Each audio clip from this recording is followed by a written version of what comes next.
So the 2023 NFL regular season has just ended, and we now have the full playoff schedule, at least for the wild card weekend, obviously. Um, so it makes sense to break that down and see who's going to win the Super Bowl. So we're going to start with Bills Steelers, just going down sort of top to bottom, AFC to NFC, on this graphic. And so I think Bills Steelers, I don't think this one's going to be particularly close, mainly just because the Bills are a substantially better team. The Steelers are sort of only here because they went on a 3-game winning streak late down the stretch of the season against Seattle, the Jake Browning Bengals, and barely beat the Ravens backups in a monsoon, basically. So I think the Bills are probably going to be able to handle this pretty easily. 27-10 Bills win, I would say. And then for Chiefs Dolphins, this one's a bit tougher to predict. Just because both teams have sort of limped out of the end of the season. Given this game's in Arrowhead and it's going to be 10 degrees outside for the whole game based on current weather forecasts, I'm going to go with the Chiefs winning a relatively low-scoring game here. And then Texans-Browns. This one obviously has the whole Deshaun Watson factor to it, although he's not playing at all. But that trade is going to be brought up a lot, I'm sure. Yeah, but I think this game is going to be pretty high scoring and pretty close. The first matchup between these two was not close at all. I mean, the Texans did get some garbage time touchdowns, but that was without C.J. Stroud. Stroud had a concussion that week, so it was Case Keenum. So Joe Flacco was able to just run up the score on them, and Keenum really wasn't able to respond until the Browns stopped playing real defense and just went into prevent. But I think with Stroud there, this is going to be a lot closer, but I do think the Browns are just a better team at this point. The roster is much better. Flacco has been playing very well, although I feel like the quarterback situations are essentially even there between Flacco and Stroud right now, because Stroud's also been really good. But I think the Browns are going to be able to pull away with this one. Cowboys-Packers, I think the Packers, really young and experienced team in terms of like any playoff experience.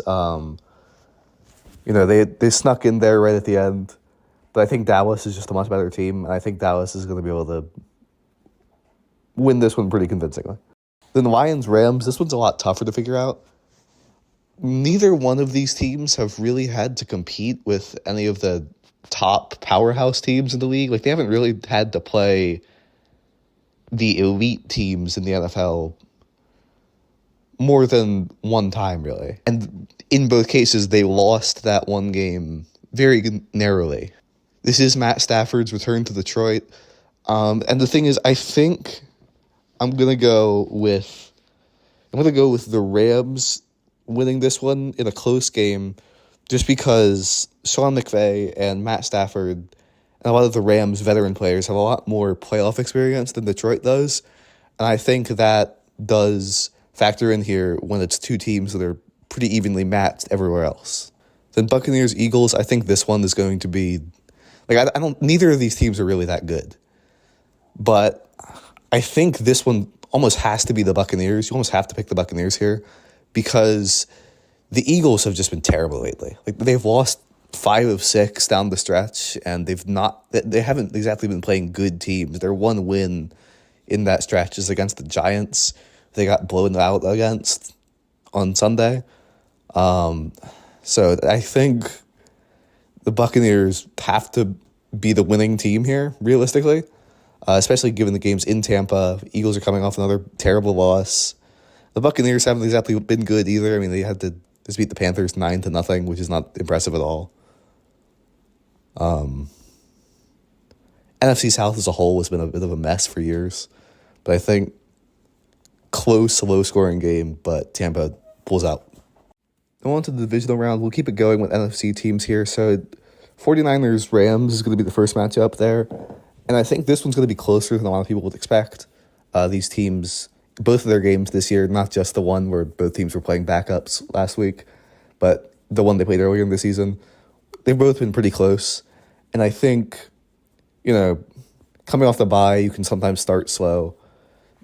This is, however, I think the 49ers are just a much more talented team, and especially I think the talent differential is going to show itself here, and the 49ers are going to win. Although if the Rams get a lead early, like a 10-point lead early, I could easily see San Francisco losing this game because the 49ers offense is not built to come back in games. It really, like, Kyle Shanahan really struggles to hold on to a lead at times and also to come back when another team takes a major lead over him. Dallas, Tampa Bay, I don't think this one's going to be too much of a competition. I think, Dallas is going to win this one pretty easily. I don't even think there's really that much that has to be explained about that. Dallas is just substantially more talented and substantially more of an actual legitimate playoff team than Tampa Bay is. And then we're going to go Bills, Chiefs. This one I think is also going to be pretty close, but I think Josh Allen is going to get a win over Mahomes in the playoffs finally. The Chiefs just haven't been all there this year at all. Like, I think the lack of any real receivers for Mahomes is going to prevent them from being able to beat a team like the Bills, which actually does have receiving talent and actually does have weapons for Josh Allen to work with. So I think the game's going to be close because both teams have solid defenses as well. But I think in the end, Josh Allen is going to get his first playoff win over Mahomes. Then Ravens-Browns, I think this one, and I'm going to tip my hand here a bit, I think this one is effectively the de facto AFC Championship. So I'm going to sort of spoil my results for the AFC Championship there. But I think these are the two best teams in the AFC. They played a really close game when both of them actually had starting quarterbacks in there. The Dorian Thompson-Robinson game was a blowout win for the Ravens because, fifth-round rookie against an elite defense in week 3. But when both teams had actual quarterbacks playing that were, experienced and good, this was a very close game that Cleveland won. However, I do think this time around, it's going to be a high-scoring game. Joe Flacco and Lamar Jackson are going to be playing very well. But I think, in the end, the Ravens are going to pull out a close win here. But I might as well just go to the AFC Championship right after that since I've already kind of spoiled my result for it. And yeah, I think the Ravens are going to win that and go to the Super Bowl.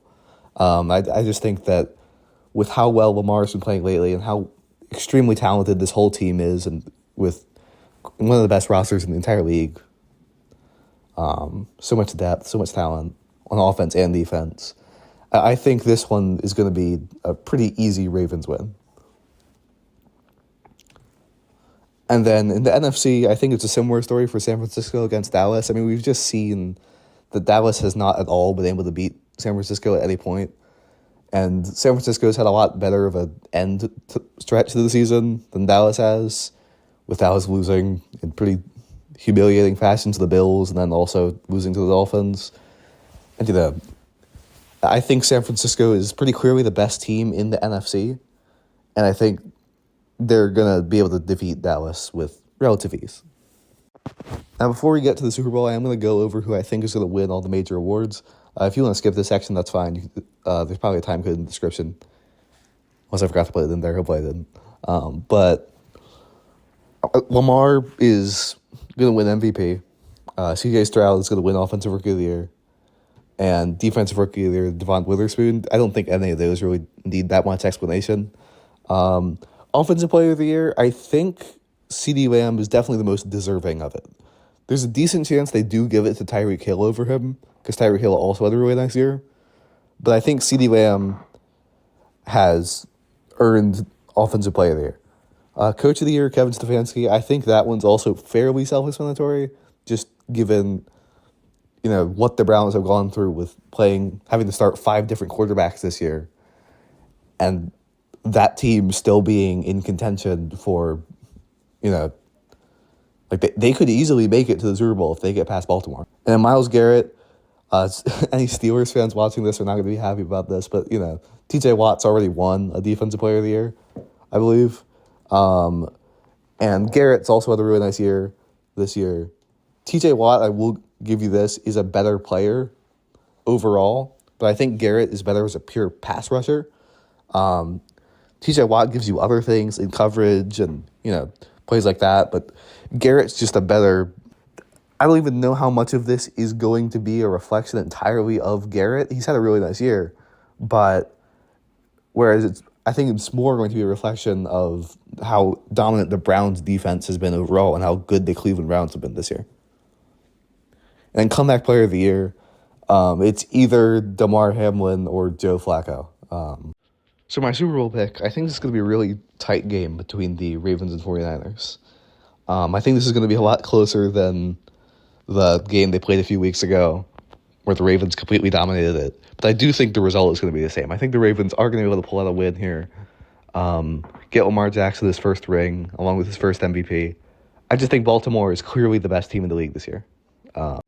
Just before I head out here, I am going to put up the records of all the teams in the league, obviously, with the plus-minus of how well they did compared to my expectations of them coming into the year. I think I did pretty well predicting this. So, mostly solid outside of a couple examples like Tampa and the Rams. And then, the ones with the major quarterback injuries also didn't help. Jets and Bengals with the Burrow and Rodgers injuries. You can pause that if you want to just look over everything. Otherwise, thank you for watching. If you liked the video, like it, subscribe if you want, notification bell if you want notifications whenever I post. Haven't been able to get a consistent upload schedule lately, so hopefully that improves. But yeah, thank you for watching.